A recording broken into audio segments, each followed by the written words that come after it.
their own value, right? When you listen to Alibaba, the richest man in China, he will tell you all the challenges I had in life turn out to be a benefit to me. So emotions have values. When we have time to speak to emotions, we will see that emotions are giving us a data to work with. When I was given this opportunity, I might have experienced a couple of emotions. What they were telling me is that joy is not an easy platform.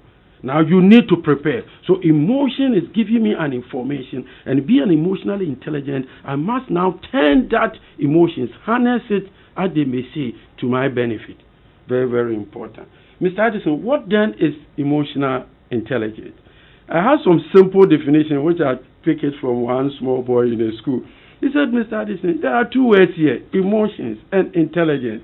So I think it means that you are intelligent with your emotion. I said, you are good. You are the Daniel Goleman of Ghana. So emotional intelligence simply means you have the ability, right, to make healthy decisions based on accurately, one, identifying, understanding, and managing your own emotions and that of others. Now, when you do that, then I'm coming to your definition. You should be able to relate to other people's emotions empathetically. That means you must connect to people's emotions and understand them. Functionally, that means when you relate to somebody who is angry, it shouldn't end up for that person to be in prison, which means it's going to be functional, positive functional for the person. Cooperatively. So three things here. You relate to people empathetically, cooperatively, and functionally. That means you've been able to harness your emotions for good. And this is very, very important, looking at the fact that emotions are involved in everything that we do. Now, Mr. Addison, why God in his own infinite wisdom give us emotions that seems to be battling with us? God himself is full of emotions. For God himself got angry sometime. He had wanted to destroy the Israelites. And then he took the intervention of Moses to plead. And then the Holy Spirit grieved, and Jesus wept. So they were telling us that emotions are not bad, that a time will come in our life that we will experience emotions. Mr. Addison, now I'm almost 40, 35 years. One thing I want us to know about emotions, and I move into its relevance to business and entrepreneur, is that these skills are learnable. These skills are teachable. Scientifically proven, we can help you to learn how to be empathetic. And I think as we go on in the course of the other weeks, we may be able to build some of these things. Now, what is the relationship between emotions and entrepreneur? And I want to put it on record that emotions drives entrepreneurs, and entrepreneurs drive successful businesses. Any entrepreneur that is very successful, first and foremost, was moved by emotion and is still being sustained by emotions. Let's pick a simple example.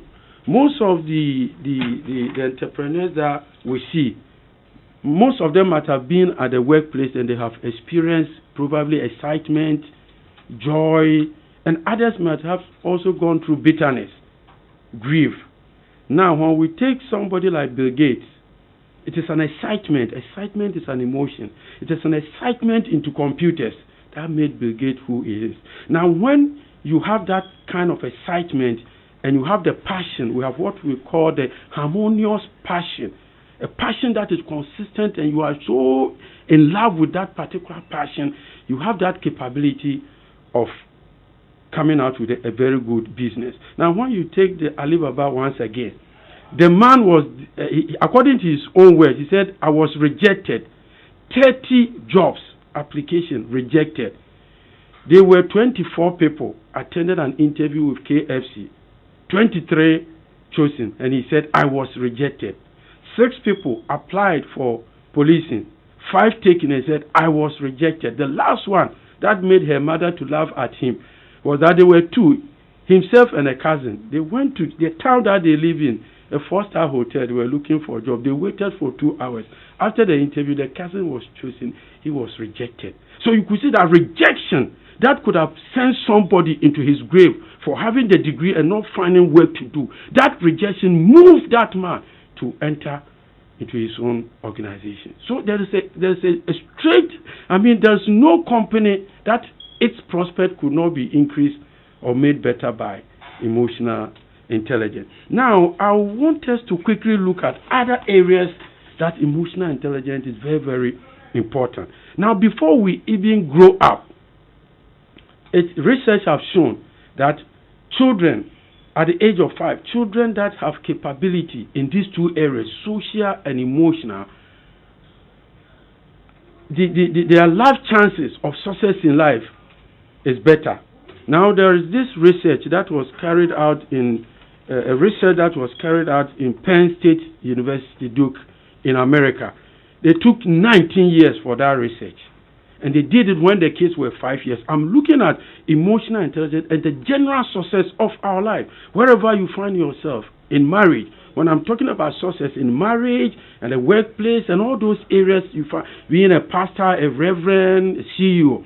Now, they went to the school and weighed the student on 4 areas. 1, how good they are in sharing. 2, how good they are in conflict management. You see that there are some children